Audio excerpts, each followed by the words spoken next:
Ascension 2012. It was completed last year, 2012, and it was mirroring my personal experience of ascension and the planetary ascension here in this format.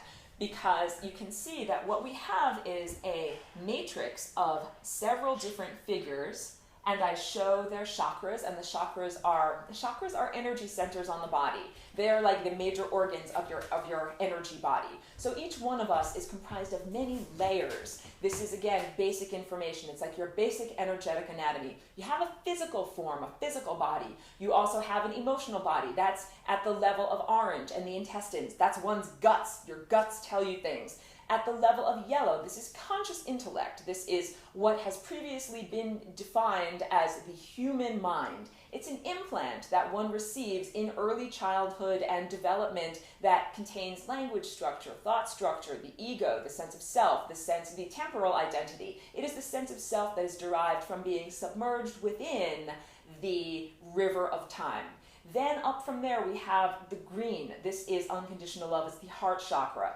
And in previous times on this planet, that was considered to be the pinnacle. Like, we know you have a body, we know you have animal emotions, and we know you have a conscious intellect. And if you're lucky, you would get up to the green level, but that would only be for people who were meditating on a mountain or someone very special. But I call my course Lessons for Full Spectrum Humans because each one of us has a divine birthright. That is, we are beings of unconditional love. This is not just the pinnacle, this is the center of who we are, and then we also have these higher faculties built on top of it. At the level of the throat, this is communication. This is truth. Literally, this is, it's where our larynx is located. It's also where our arms come out from our shoulders, and our arms are all about communicating. Anytime you gesture or play the piano or paint a painting, you're activating your throat chakra, and it is a way of encapsulating meaning so that it can be communicated either to the outer world or to the higher consciousness.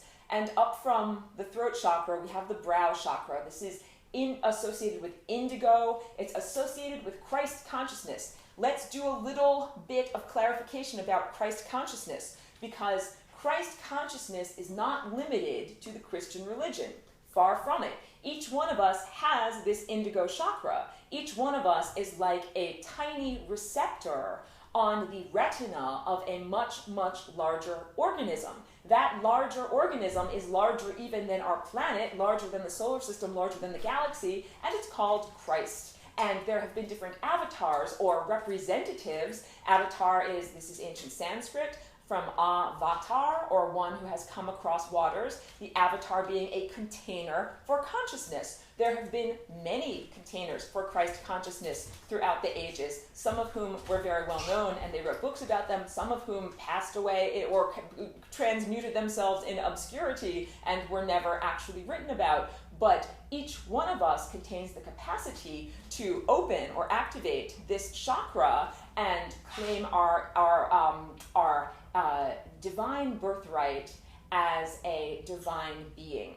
But you're not there all the way yet. You made it all the way up this rainbow, raising your energy to the level of Christ, but there's still the crown. This is the violet chakra. This is the pinnacle. This is the source. On the flying rainbow lasagna, you can see there's one violet end down here and one violet end up here, and that's pretty important. We'll get into that. This connection up here, the source, this is our divine connection. The source is the source of all intelligence. It is higher intelligence. It is energy at the highest level possible. And that energy, that consciousness, that singularity, those possibilities have to be stepped down in much the same way that energy from the power station needs to be stepped down in a series of electrical transformers before you can plug your household appliances into it. Because if you just plugged your neurology, your household appliance neurology, into the direct source, you would blow out your circuits. So it is necessary to bring that energy, that consciousness, into denser and denser levels, and that's what happens in each layer of the chakras. That the basic flow of energy is energy and resources and ideas come to us from our connection to the source at the crown chakra, circulate through insight. This is abstract understanding beyond language. It's the type of understanding that happens with no words. And it circulates through our communication center and is clothed with words so that these concepts can be presented to others. And then it has to go through the heart. The heart is like the central processing unit of your body. It is the clearinghouse through which all signals must go, signals going in this direction, also signals that are heading in this direction. If the heart is open, and literally it's making a tone called unconditional love, and this tone is a tone of non-judgment, meaning that information is not censored through this clearinghouse, then the information may flow through it and reach the level of conscious intellect, at which point you become consciously aware of it. And then you say, oh, I think this, oh, I know this, but really what you're experiencing is an external thought that has circulated through the refinery of your energy centers and finally come to stimulate your conscious human intellect. And then the thoughts that you think give you feelings, and then those feelings are emotions that put you into motion and cause either a movement of the body, or they might cause a biological process, or they might cause you to speak. This is the basic experience of what we are experiencing here. This is the flow of energy through a torus. Torus is donut. Here you can see the toroidal energy fields that surround each one of these figures here. This is energy going in through the crown chakra, down the spine, and then exits out through the sacrum or down through the legs. But we also, anytime there's a one-way road in these energy roads, there's a two-way road. So energy is not only flowing down, energy is also flowing up. Energy flows upward, up our legs and up our spine, through our energy centers, and then is broadcast back to the source of higher intelligence. And this partnership, this divine biofeedback system, this loop that we're a part of, is us fulfilling our sacred and divine role. That we're here as experiencers and conduits for higher consciousness to act through, and that we also send feedback back to the source of consciousness saying, I am here in the third dimension, this is what I'm experiencing, light has slowed down to the point that I can now experience it as third dimensional matter, and here's what it looks and feels like, and I'm sending it back to you now.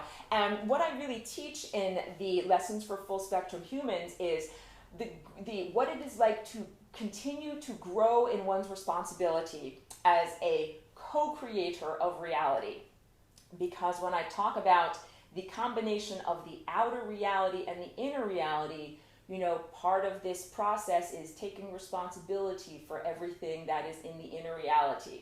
I say it has to be a lot of unconditional love, because we must have a attitude of non-judgment and an attitude of compassion in order to raise these tendencies to higher vibration.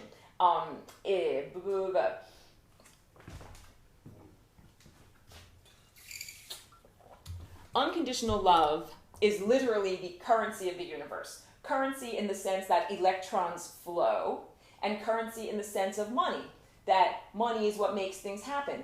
Unconditional love is what makes things happen in the universe. Any physical being that exists, that has been born through the portal of unconditional love and nourished and grown a physical form through unconditional love. That's the only way to really star travel. And there have been many, we'll get into star beings, there have been many advanced star cultures who are very good at trying to create artificial portals, but what they did not master was the capacity to use love, that this is what, humans having babies or mammals having babies, this is what this is all about.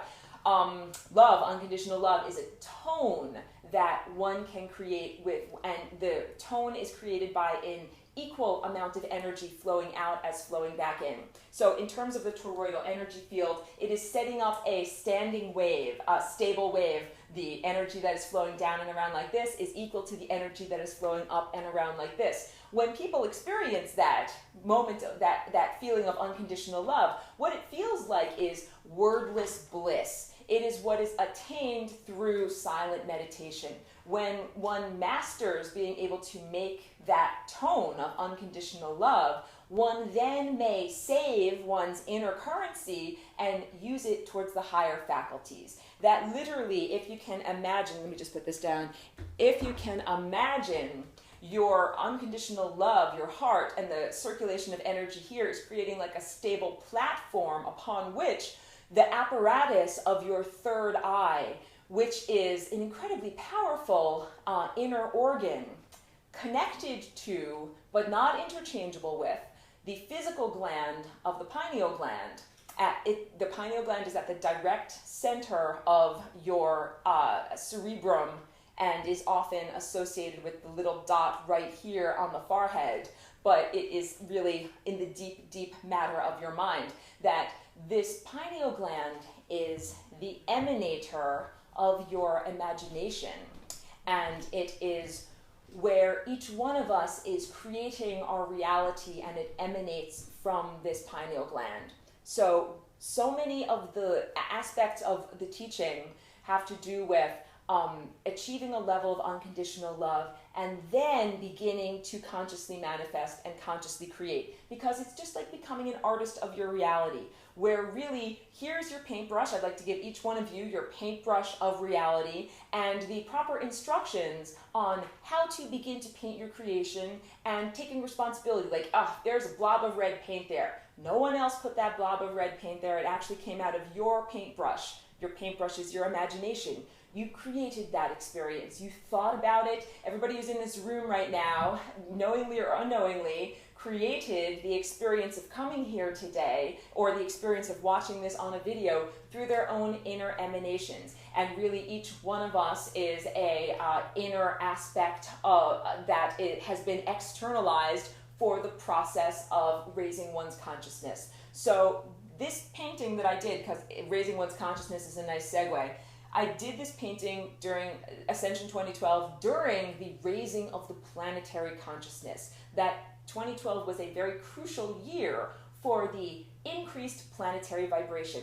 When I say vibration, what do I mean? Because a lot of people talk about energy and they talk about vibration, and it is a very nebulous term. What I mean is, if we look at the spectrum over here and we see red is a long wavelength and a lower vibration. Lower, but not less in value, just lower, or like a lower note on the scale. And then we go up the ladder, up the rainbow towards violet, and violet is a higher vibration. It's a shorter wavelength. You can fit more violet wavelengths into one red wavelength. It's moving faster. Literally, Earth's vibration, the resonance pattern that is set up between Earth's outer atmosphere, the stratosphere, and Earth's surface, there's energy that bounces back and forth, and it creates a particular resonance. And that resonance has been speeding up progressively and sped up to a certain point last year. I'm trying to get you to understand that you are analogous to little cells living on my body. And my body raised its vibration while we are living on planet Earth, and planet Earth raised her vibration, and therefore we as little inhabitants of her skin had to raise our vibration also. And part of this has to do with taking responsibility for one's inner emanations. We talk about people creating, first of all, many people have created through a sense of unconsciousness. And if we say this chakra is associated with consciousness, its lack of or functioning would be associated with unconsciousness. And really what we have been experiencing for not just the past 2,000 years, for the past 10 or 20,000 years, has been a time of deep unconsciousness. That there was a genetic degradation that happened to each, the code of what you are on your genes is not necessarily being expressed in a pure sense that reflects the original intent of the original designers. That code has been adulterated and diminished in its functioning. You know something? You were not given these physical bodies so that you could live, grow old, grow decrepit, and die in less than 100 years. That's not what these bodies were meant to do. These bodies were meant to be able to cellularly regenerate and live in a state of very high vitality for hundreds of years, for a very long time, to be, healthy and active well into your 100-year-old, age.